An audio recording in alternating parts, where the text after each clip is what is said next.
There is a moment that lives rent-free in the memory of every person who watched America's Got Talent in 2018. A 13-year-old girl walks out onto one of the most intimidating stages in the world. She is small, quietly nervous, wearing a simple outfit, her eyes darting around like she is trying to memorize an exit route. The audience doesn't know what to make of her. Simon Cowell leans back in his chair, arms folded, the way he always does when he is preparing to be politely unimpressed. And then she opens her mouth. What comes out doesn't sound like it belongs to a child. It doesn't even sound like it belongs to this century. The voice that tears through the studio is raw, gritty, ancient in the best possible way, like someone had bottled the ghost of Janis Joplin and handed it to a quiet girl from a small mining village in County Durham, England. The audience erupts. Howie Mandel slams the golden buzzer without hesitation. And Simon Cowell, the man who has built a career on being unmovable, sits there with his mouth slightly open and something flickering behind his eyes that he rarely lets anyone see. He calls her a lion, a shy little thing who becomes a lion the moment she sings. It is one of the most genuine reactions he has ever had on camera, and the world notices. That girl was Courtney Hadwin, and what happened to her after that night is a story that the entertainment industry has been quietly avoiding for years. Courtney was born on the 6th of July, 2004, in Heselden, a small former mining village near Hartlepool in the northeast of England. She grew up in an ordinary working-class household with her parents, Paul and Anne-Marie, and her younger siblings. Music found her early, the way it finds children who are meant for it, not as a hobby, but as a necessity. She began singing at home as a young child and started to take it seriously around the age of 9 or 10. After watching Connie Talbot perform on Britain's Got Talent and feeling something click into place inside her. By 11, she was performing at school open mic nights, singing covers that left classmates stunned. One early video of her performing Say Something was uploaded to Facebook and spread quickly through the local community. People who heard it couldn't quite believe what they were hearing. Her grandfather later shared that she had started busking in local spaces to help cover the cost of singing lessons and the petrol money her family spent driving her to auditions and performances across the north of England. She trained at multiple local academies and kept working, kept refining, kept pushing herself with the kind of quiet, determined work ethic that doesn't make headlines but builds real foundations. She competed at Teen Star UK in Newcastle in 2015. Reaching the grand final. The following year, she won Hartlepool's Performer of the Year award and opened for Sister Sledge at the South Tyneside Festival in front of more than 18,000 people. At 12 years old, she then appeared on The Voice Kids UK, where her audition, A Fierce Take On, Tina Turner's Nutbush City Limits, earned her a spot on Danny Jones's team. She reached the final. Every step of the way, she was doing something that felt bigger than the stage she was standing on. By the time AGT producers came calling in early 2018, Courtney had already built a reputation across the northeast of England as someone to watch. But America's Got Talent wasn't just another stage. It was the stage. And when she walked out there in front of millions of viewers and delivered a performance of Otis Redding's Hard to Handle that left even the most seasoned judges visibly shaken, the world changed for her overnight.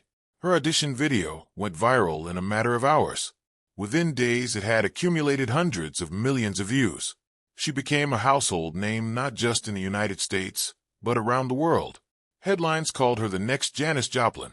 Journalists ran out of superlatives. And Simon Cowell, watching all of this unfold, moved quickly. Shortly after the 2018 live shows wrapped up, he signed Courtney to his label, Psycho Music, in partnership with Arista Records. She was 13 when she auditioned and 14 by the time the ink dried on a long-term recording and publishing contract. In interviews at the time, she described it as a dream come true. She was excited to create original music and stay true to herself. She believed she was stepping into something that would allow her voice to flourish. What she didn't yet understand was the weight of the machinery she had just stepped into. The music industry is demanding for adults who have spent decades developing thick skin and sharp instincts.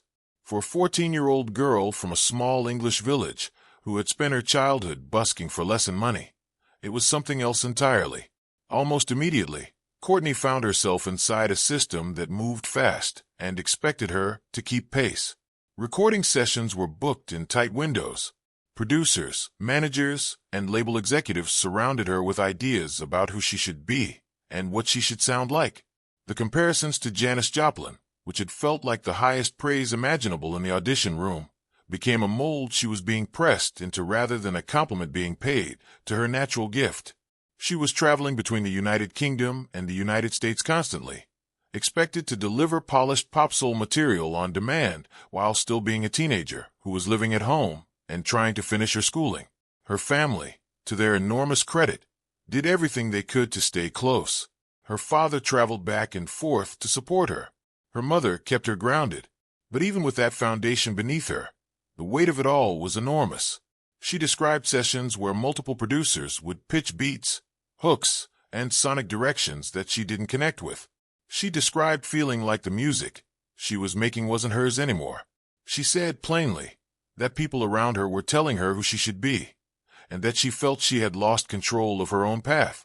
This is where the story gets painful, because the Courtney that the world had fallen in love with, the raw, untamed, electric performer who sang like she had nothing to lose, was being quietly sanded down into something more commercially manageable. The grit was being polished away. The rough edges that made her voice so extraordinary were being softened into something that could sit more comfortably on a playlist between two other pop acts. And as that happened, Courtney began to disappear. Not physically, not immediately, but slowly. The social media posts thinned out. The media appearances became less frequent. The fan base that had grown so rapidly around her began to notice the silence and started to ask questions. Where had she gone? Was she okay? Had something happened? The rumor mills ran hot with speculation. Some wondered if there had been creative disagreements with the label. Others worried that the pressure had broken her. The truth, as it usually is, was quieter and more complicated than any rumor. Courtney hadn't broken, but she had been stretched far beyond what any teenager should reasonably be expected to withstand, and she had made the decision, whether consciously or instinctively, to pull back and find herself again. Her departure from Psycho was not the dramatic falling out that some reports suggested. It was more like a slow unraveling, a gradual realization on her part that the arrangement was not serving her as an artist or as a human being. The label had signed her based on a viral moment, a lightning-in-a-bottle performance that was spontaneous and unrepeatable. Then it had attempted to bottle that lightning, to manufacture it on a schedule, to reproduce it under studio conditions. That is not how Courtney's talent works. Her voice comes from somewhere uncontrolled and honest. It cannot be scheduled or optimized or focus grouped into existence. And Simon Cowell, for all his genuine admiration of her talent, was at the center of this. Not as a villain, not as someone acting with malice, but as the architect of a system that was fundamentally not designed for someone like Courtney. His role was to spot talent and sign it. He was exceptional at that. What happened after the signing? The day-to-day reality of being a child inside a major label structure was not something he personally managed or monitored. He moved on to the next season, the next audition, the next star in the making. That is how the machine works. You feed it talent and it produces product. And if the talent is too young or too raw or too human to survive the process, the machine doesn't stop. It just looks for the next input. There is something genuinely heartbreaking about that, and it is made more so by the fact that Courtney herself was gracious about it. She did not come out swinging. She did not name names or burn bridges. She simply stepped back, quietly rebuilt herself away from the spotlight, and started making music again on her own terms. Working with Grammy-winning producer Kevin Bowe, known for his collaborations with Etta James and Joe Cocker, she began writing and recording songs that sounded nothing like the polished pop soul she had been steered toward. These were honest songs. Songs about pain and anger and resilience, and the complicated experience of losing yourself before you are old enough to fully know who you are. Songs like Monsters, and You Only Love Me When I Lie, and Breakable, and That Girl Don't Live Here. Songs that sounded like Courtney. Critics responded to this new material with genuine enthusiasm. You Only Love Me When I Lie was described as a raw blue soul anthem, emotionally unflinching and vocally extraordinary. Writers said she sounded like thunder. Her broader project, the album Little Miss Jagged, with a release date set for September 2025, was received as her most personal and powerful work yet. A stripped-down, microphone-free performance of that single went viral and left viewers visibly moved. She was back. Not the back of someone who had been gone and returned to reclaim fame, but the back of someone who had gone inward and come out carrying something real. By 2025, Courtney had also signed with a new management team, Total Artist Management under Oliver Mojita, after leaving her previous management following creative differences. She was playing live shows across the United Kingdom and Europe and making plans for U.S. dates.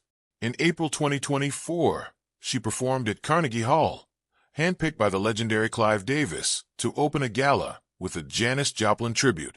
That performance, in front of an audience of industry figures who had seen everything, was widely praised as proof that Courtney's talent had not dimmed during her years away from the spotlight. If anything, it had deepened.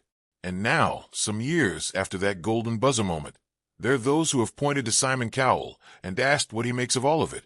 What does the man who called her a lion think now, knowing that the lion was placed inside a cage that was never built for her?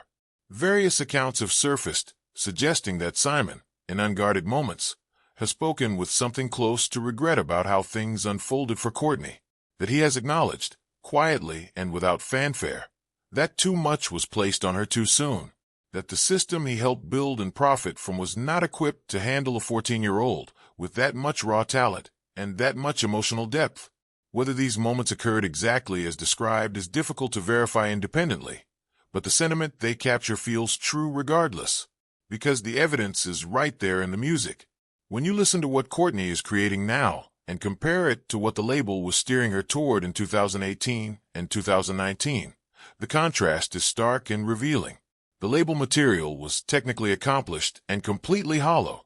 The independent material is technically rougher in places and completely alive. That gap tells you everything you need to know about what was lost during those years inside the machine and what has been recovered now that she has stepped outside it. She is 20 years old now.